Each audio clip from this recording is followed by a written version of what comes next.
89.9 FM, the East Bay's best variety. I got the big dog Cellski in the building. What's up, man? What's going down? What it is? Yes, yes. For everybody that don't know, introduce yourself, who you are, what do you do, and where you from.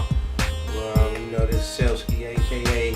Two Took, a.k.a. Big Mafia, a.k.a. so many a.k.a. You know what I'm saying? Straight from Frisco.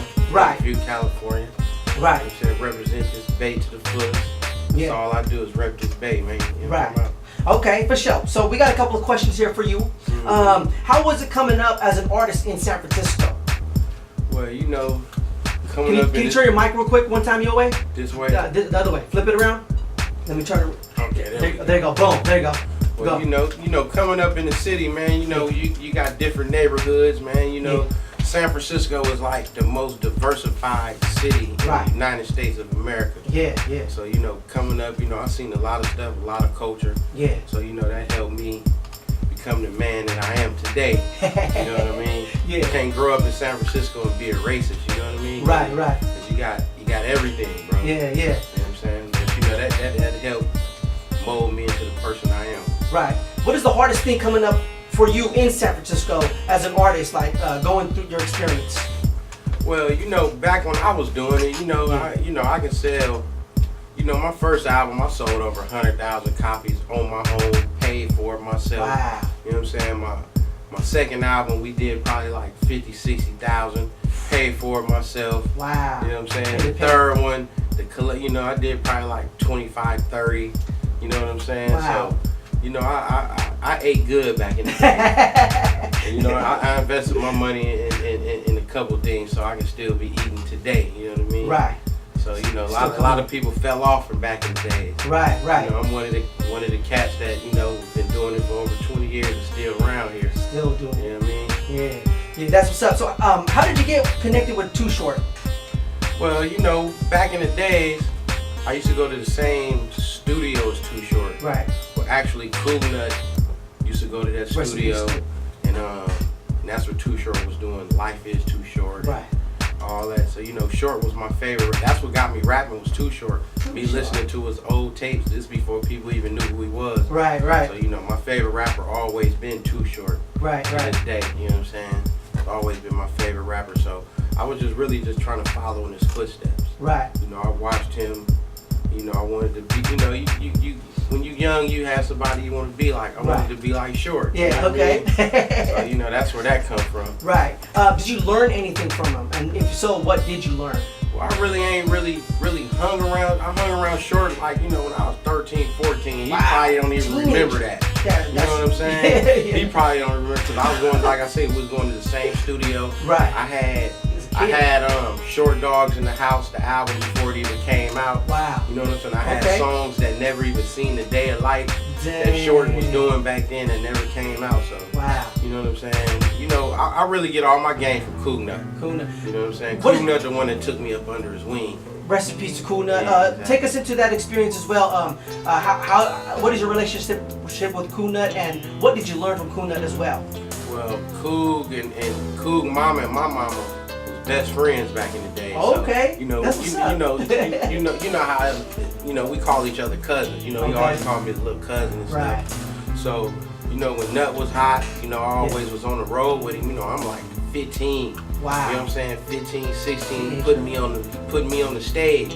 You know what I'm saying? In front of thousands of people, man. Dang. So, you know, every show that Nut had, they would let me do one song in the middle of his set. So, you know, I was, you know, this is in 89, this is in 1990. Wow. You know what I'm saying? This is years ago, bro. Many moons. Exactly. So, What is the difference nowadays from hip hop back then when you were coming up to nowadays? What is the difference? the difference is, you know, my little nephew right here, he's 10 years old. I can go buy him a computer Yeah. and set him up with his own little home lab. Right. You know what I'm saying? Studio. We didn't have that back in the days. Right. You know what I'm saying? Just imagine me having a home lab the way these kids got it now. Everybody got one. You know what I'm saying? Everybody On their phone. Yeah, that's what I'm saying. You can make beats on your phone, Right. iPad. So, you know, that's the big difference. You know what I'm what I'm Wow. saying? So Yeah. it's a big difference. Well, take us back because nowadays a lot of the youngsters that are going to school right now don't know how it was to even record back then. Could you take us into like a session how it was when you used to record back in the day? Well, the studio I used to really record at was the enhancers, and you know we used to have a lot of sound modules. Okay, sound modules. Well, now you know the sound modules is inside the computer. Yeah. We was recording on half-inch reel tapes. You know what I'm saying? Studio Vision. And you know, on the sound modules, you only can use one sound.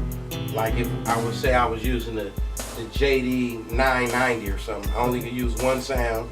Then I would have to go to the 1080 or the 880 or. Wow. But you know, we was putting together dope projects and dope beats back then. Was it longer to put that together back then to nowadays? Like yeah, because you had to pull, for sure. Like how, like time efficient wise. Nowadays, how fast does it take you nowadays? Like for me, you know, like I said, I got my own studio in the house. So Right. like I can make a beat and I just pull up the mic and I don't even really write no more. Right. You know what I'm saying? I'm a veteran, man. Yeah, so it's all in my head. You feel me? Yeah, and how is it to do that? Because nowadays, you know, a lot of the vets are actually freestyling their songs, and how do you do it? What goes through your process of thought of putting it together like that? Well, basically, you got to be smart, man. Right. You know what I'm saying? That's what we got a brain Education. for. You know what I'm saying? That's what you got a brain for. So you challenge your brain. You know what I'm saying? You put the beat on, you sit there and you just put the verse in your head, man, and just put it together. Cause like a lot of my songs, like my mixtapes, them was all freestyles, all out the head.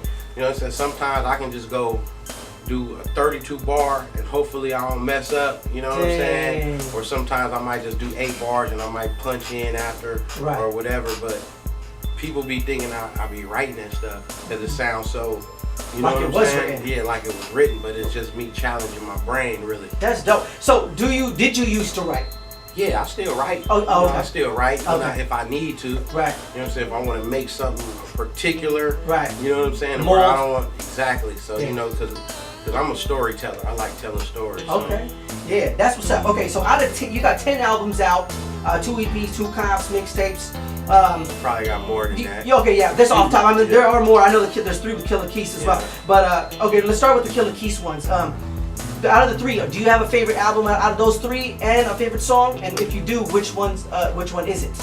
Well, off the Keys, because you know, me and Keys dropped 2 mixtapes. Right. Then we dropped the album together. Oh, okay, so that's 3. Rest in peace, my little brother. Right.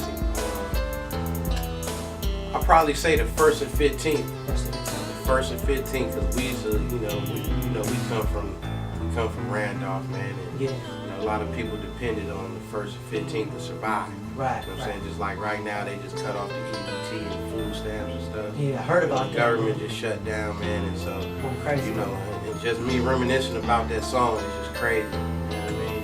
Yeah, rest in peace to him as well. Did you learn anything from him as well? Hanging out with him or anything? Oh yeah, of course. You know, Keith learned a lot from me. I learned a lot from him. You know what I'm saying? You know, I took him under my wing like Cool Nut took me up under his and gave him the game and showed him how to get out here and get it on your own, independent. You know what I'm saying? And that's what he did. He learned from the best, man. You know what I'm saying? Yeah. I miss my bro.